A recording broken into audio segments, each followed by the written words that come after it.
Corona का खतरा sir पर मंडला रहा है। एहतियात में ही हयात है, लेकिन हयात खुशी और गमी दोनों से मिलकर बनती है। सो गम की घड़ी में आज का दिन खुशखबरियों का दिन भी है। खबर यह है कि दुनिया की सबसे बड़ी मार्केट प्लेस अमेज़न ने पाकिस्तान को सेलर लिस्ट में शामिल कर लिया है। इसका मतलब है अरबों की सरमायाकारी। पाकिस्तानी सनतकारों, ताजरों के लिए दुनिया भर में मेड इन पाकिस्तान ब्रांड को मुतारिफ कराने का मौका। इसका मतलब है रोजगार के करोड़ों कमाने के मौके। अल्लाह करे हम ई कॉमर्स में इस अहम संगे मील अबूर करने के अमल से दुरुस्त तौर पर फायदा उठा सके।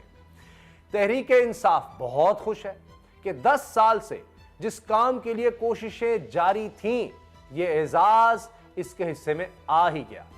लेकिन दूसरी तरफ सियासी मैदान में इसके लिए अच्छी खबरें बिल्कुल नहीं। ज़िमनी इलेक्शन में शिकस्त पे शिकस्त तब्दीली की हैसियत पर सवालिया निशान लगा रही है।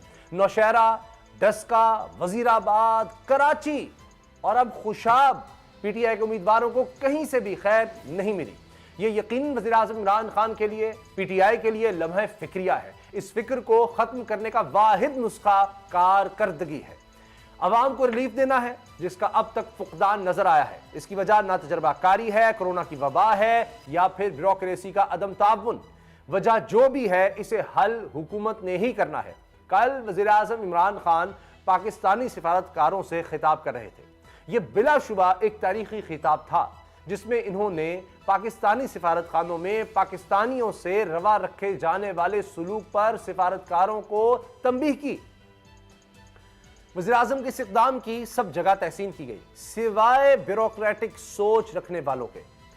सच यह है कि सरकारी अफसरान में तकब्बुर, एहसास बरतरी का यह रवैया और करप्शन की आदत 70 साल में इतनी सरायत कर चुकी है कि निजाम का चलन ही ये हो गया है। इसीलिए इसे बदलना मुश्किल नहीं बल्कि नामुमकिन दिखाई देता है। लेकिन इमरान खान कहते हैं कि इन्हें मुश्किलात से मुकाबला करने में मजा आता है। सो मुकाबला जारी है। शॉप बेफिक्र ऑन मिंत्रा, पाइए स्टंट्स एक्सचेंज। इसी मुकाबले से जुड़ी एक खबर इसी मुकाबले से जोड़ लेते हैं। इसी मुकाबले से जुड़ी खबर है। आज हम भी वज़ीर आज़म के गोश गुजार करेंगे जिसमें लाहौर हाई कोर्ट के बाज़ अहकामात मौजूद हैं, लेकिन एलडीए फिर भी धड़ल्ले से मुसलसल अदालती अहकामात की धज्जियां उड़ा रहा है। इदारों की ऐसी ही लाकानूनियत करप्शन को जन्म देती है, माफियाज की परवरिश करती है, फिर इसकी तबाहकारियां हमें सरकारी दफातर से लेकर इंतखाबी मैदान तक हर जगह नजर आती है।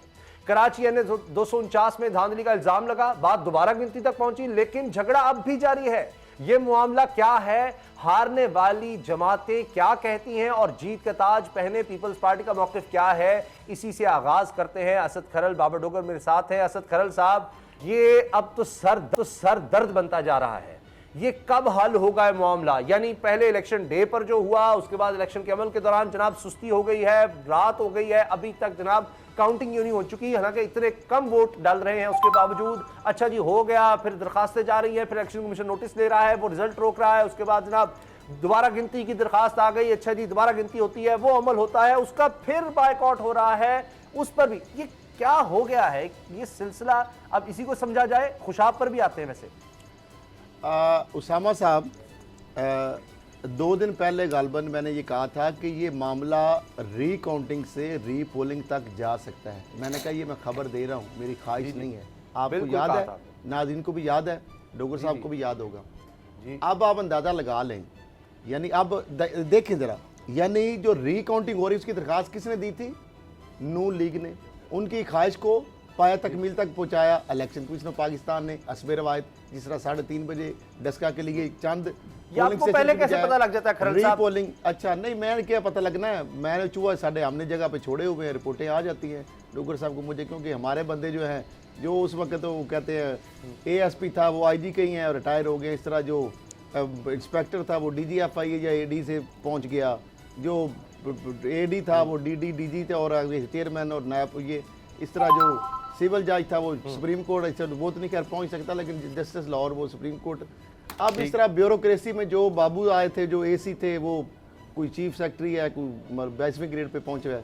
तो जब 20-30 साल हो जाता है तो फिर हमारे अब देखें, नून लीग की ख्वाहिश थी और पीपल्स पार्टी के खिलाफ उन्होंने, हालांकि जो बात मैंने कही कि उन्होंने कोई वाज़ेह निशानदेही नहीं की, तो जो कि उनकी पहली मुस्तरद भी होगी थी नून लीग की, और उसमें इलेक्शन कमीशन ने बाहर निकाल नहीं दी ना। अब नून लीग ने चूंकि अब कह दिया है तो लिहाजा ये तो रिकाउंटिंग होनी है, और हालांकि बताना पड़ता है ना कि इस हल्के में इस पोलिंग में हुई है, इसमें हुई है और उसमें ये वायलेशन हुई है, और उसके ऊपर रिकाउंटिंग होती है ना।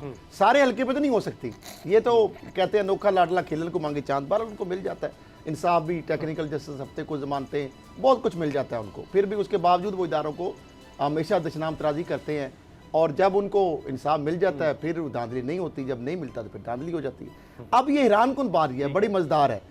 अब नून लीग दरखास्त गुजार है और MQM और पाक सरजमीन पार्टी PSP भी और तहरीक इंसाफ हुकूमती पार्टी भी, ये सब ने बाईकाट कर दिया जी रिकाउंटिंग का। अब ये बात, ये तमाशे लगते रहे हैं जो आप वक्फे वक्त से 249 जो NA है उसके हवाले से।